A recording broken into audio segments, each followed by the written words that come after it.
خلقنا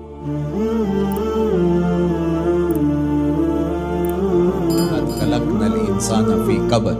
اس کو ہم نے مشقتوں میں رہتا زندگی بسر کرنے کے لیے پیدا کیا ہے۔ ساری زندگی اسی طرح گزری، تمام عمر طوفان سے کھیلتے گزری، تمام عمر طوفان سے کھیلتے گزری، نیا کے ڈوبنے کا ڈر بھی رہا، ساری زندگی اس کشمکش میں گزرتی۔ یہ حقیقت انسان اگر قرآن کی اس فکر کے مطابق جو بتایا ہے سمجھ لے تو وہ حالات کی سختیوں کا مقابلہ کرنے کے لیے تیار ہوگا، گھبرا کر کے بیٹھ نہیں جائے گا۔ جن علاقوں میں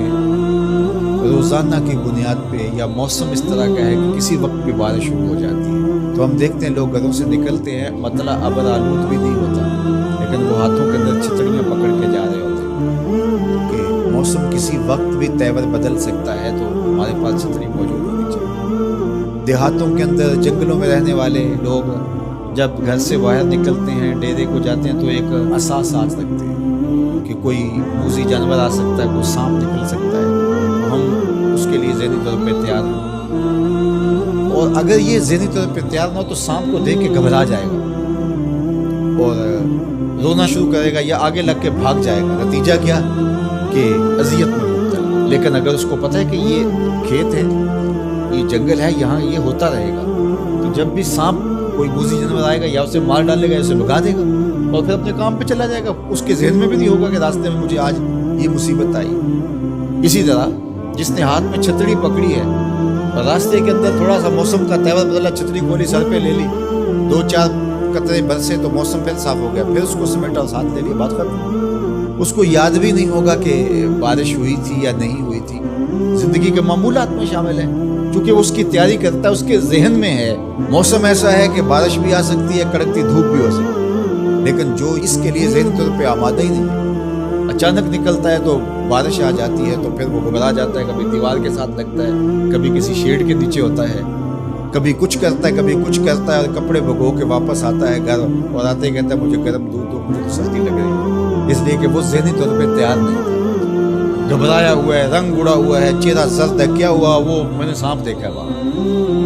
چونکہ اس نے مقابلے کے لیے ذہن ہی نہیں بنایا تھا اور وہ ایسے نکل گیا، اچانک دیکھا اور گھبرا گیا۔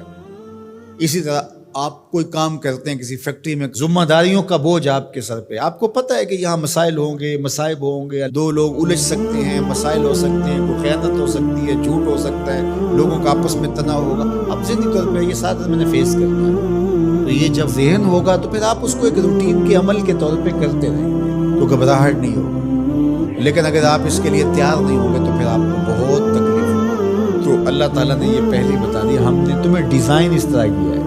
کہ یہ تمہارے ساتھ زندگی میں سب کچھ ہونے والا ہے، تکلیفیں بھی ہیں، آلام بھی ہے، حسد بھی ہے، بغض بھی ہے، کینہ بھی ہے، حقد بھی ہے، نفرت بھی ہے، اپنوں بیگانوں کا شر بھی ہے، شریکہ برادریاں بھی ہیں، دشمنیاں بھی ہیں، حالات کی ٹھوکریں بھی ہیں، غربت بھی ہے، امارت بھی ہے، بیماریاں بھی ہیں، صحت بھی ہے، سب ساتھ چلتا رہے گا، زندگی کے ساتھ کتنا کچھ جڑا ہوا ہے، تو پھر اس کو گھبراہٹ نہیں ہوگی۔ تو یہ زندگی کے ساتھ جڑی ہوئی چیزیں ہیں۔ لقد خلقنا الانسان فی کبد، تمہیں پیدا ہی کیا گیا ہے مشقتوں میں رہتا ہوا،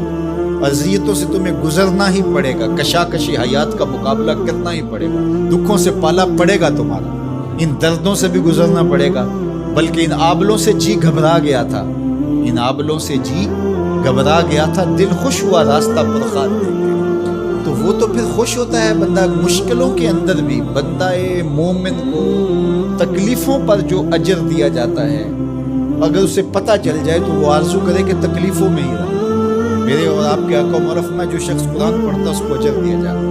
اور جو قرآن پڑھتا ہے یتتعتع فیہ، تو وہ اڑتا ہے، پھنستا ہے اور وہ اٹکتا ہے، لکنت آتی ہے، فرمایا اللہ اس کو 2 اجر دے گا۔